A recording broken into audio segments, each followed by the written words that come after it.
First thing that I do when I'm starting a poster, I just go online and I download some images or look at some images for inspiration. Here is my cat power poster. When I was creating this cat power poster, I thought, cats are really popular and rainbows are really popular. I designed everything in parts here to show you a few things. So this shape started out as just a circle. So as you're getting more in depth in Illustrator, a really important window is going to be the appearance window. So I'm just going to go to window and I'm going to open up this appearance. So what I like to do with these windows is dock them beside the layers palette so I have everything alongside of each other. So I can go and open up the appearance window, click here, and then I can have it docked alongside the layers palette. That's how I work. So if I have this selected, you can see the different effects that I threw on this simple round shape here. And I can turn them off. So you can see that it started out as a circle, and then I turned it into that.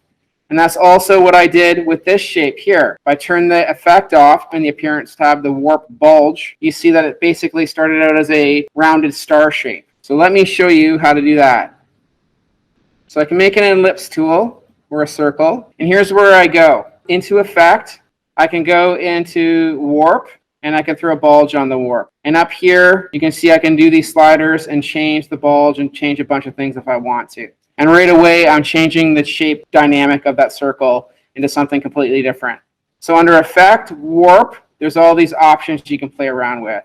The other area to go is under effect, distort and transform, and you can twist and zigzag things. So see if I twist this, and I can start twisting it around and doing different things to it. So I can create a whole bunch of shapes like that. Quickly demo that again. Go to the star shape and add some points by clicking the up arrow. Go to my white arrow here, grab these circles and round it off. Under effect, distort and transform. Let's try zigzag. I could go smooth and decrease the size, increase the segments. And then the other area was under effect and warp. And I could try different things like that. So essentially, that's how I made these shapes over here. I'm going to select the line here. If I go over the appearance, you can see I had a zigzag and a twist on this line. So if I turn these off, that's what the line looked like before, but I put the zigzag and twist on. I'm going to show you that now. I'm just going to go up here, make a simple line, hold the shift key down, and it'll keep it horizontal. Select it, effect, distort and transform, and go to the zigzag. I went to smooth.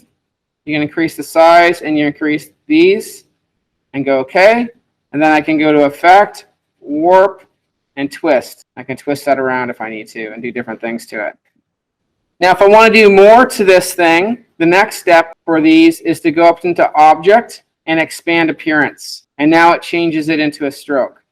And then what I can do once I'm in there is go to Object, Path, and I can offset the path. And then I can create a quick offset like this. And I could increase this point here to 20, let's say. And now I can select this shape here, fill that in with green or whatever color I want. So that's how I created these lines here. I started with a simple straight line, threw some effects on them, and then went to Object, Path, and then an offset path on these and filled them in. So what I started here was I created 3 different lines and colored them in, thinking about a color scheme. Here I expanded it into 5 lines. So to make this work properly, you select all of your lines, you right click, and you group them all together. You need to group them. Then I can go Effect, back to Warp. If I want to make a rainbow, I go to Arc. I would set the horizontal, the verticals at 0, and then start bending it.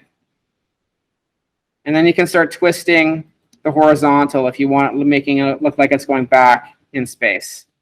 So that is how I made this rainbow. The 2 useful things for this would be Arc and the Rise preview.